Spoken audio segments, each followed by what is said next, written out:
भारतीय बाजारपेठेत चांदी दरानं मोठी उसळी घेतली होती। गेल्या 4 दिवसात दरात काही प्रमाणात घसरण झाली असली तरी हे दर उच्चांकी पातळीवर आहेत।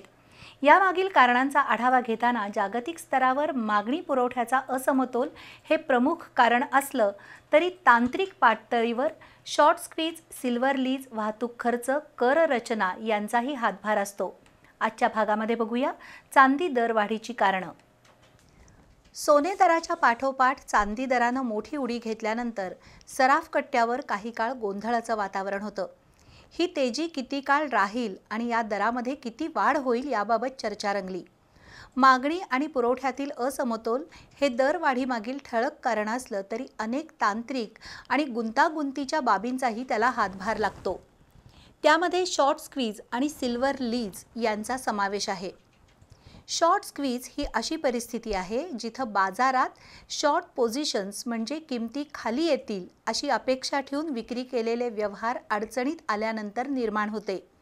भौतिक कमतरता किंवा मागणी वाढीमुळे आपली पोझिशन कव्हर करण्यासाठी त्यांना चांदी खरेदी करावी लागते, त्यामुळे किमती झपाट्याने वाढतात। चांदीच्या बाबतीत जागतिक बाजारात शॉर्ट पोझिशन्स मोठ्या प्रमाणात होत्या। किमती स्थिर राहतील किंवा घसरतील अशी अपेक्षा होती, पण भौतिक कमतरता आणि लीज दर वाढीमुळे त्यांना नुकसान टाळण्यासाठी खरेदी करावी लागली आणि किमतीला आणखी चालना मिळाली। दुसरीकडे मोठे फंड हाऊस आणि बँकांनी शॉर्ट सेलिंग केली आहे। त्याची पूर्तता करण्याची नैतिक जबाबदारी असल्यानं लीज म्हणजेच भाडेतत्वावर चांदी घेऊन डिलिव्हरी देण्याची प्रक्रिया सुरू आहे। त्यामुळे लीजचे दर तब्बल 30% पर्यंत वाढले आहेत। याचा परिणाम दरवाढीवर होतोय। 1980 सालानंतर प्रथमच भौतिक चांदी उधार किंवा भाडेतत्वावर घेण्याचा खर्च हा सर्वोच्च आहे। ऑक्टोबर 2025 मध्ये चांदीच्या फ्युचर्स कॉन्ट्रॅक्ट्समधील शॉर्ट पोझिशन्सचे तब्बल 25,000 कॉन्ट्रॅक्ट्स प्रति कॉन्ट्रॅक्ट 5,000 औंस इतक्या होत्या। लंडन बुलियन मार्केट आणि न्यूयॉर्क मार्केटमध्ये चांदी उपलब्ध नसल्याची अभूतपूर्व परिस्थिती निर्माण झाली आहे। गेल्या 2 दिवसात चांदी दर काही प्रमाणात कमी झाले असले तरी पुढील कालावधीत चांदी उपलब्धता नेमकी कितपत राहील त्यावरच दराची परिस्थिती अवलंबून असेल। यापूर्वी देखील चांदीच्या दरात 2 वेळा मोठी वाढ झाली आहे। 1980 साली नेल्सन आणि विलियम हंट बंधूंनी चांदी खरेदीचा झपाटा लावत एका वर्षात हा दर $50 प्रति औंस इतका नेला होता।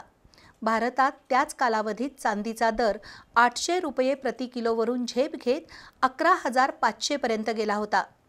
मात्र 27 मार्च 1980 रोजी तो 50% कोसळला। त्यानंतर 1998 मध्ये वॉरेन बफे या दिग्गज गुंतवणूकदारानं एकाच वेळी 21 लाख किलो चांदी खरेदी करून खळबळ उडवून दिली होती। त्यावेळी लंडन मार्केटनं मध्यस्थी करून वेळ निभावून नेली होती। सध्या मात्र परिस्थिती वेगळी आहे। येत्या महिन्याभरात आंतरराष्ट्रीय पातळीवर होणाऱ्या घडामोडी आणि आर्थिक स्तरावर होऊ घातलेल्या अनेक घटनांवर सोने चांदी दराची वाटचाल अवलंबून राहील असं दिसतंय।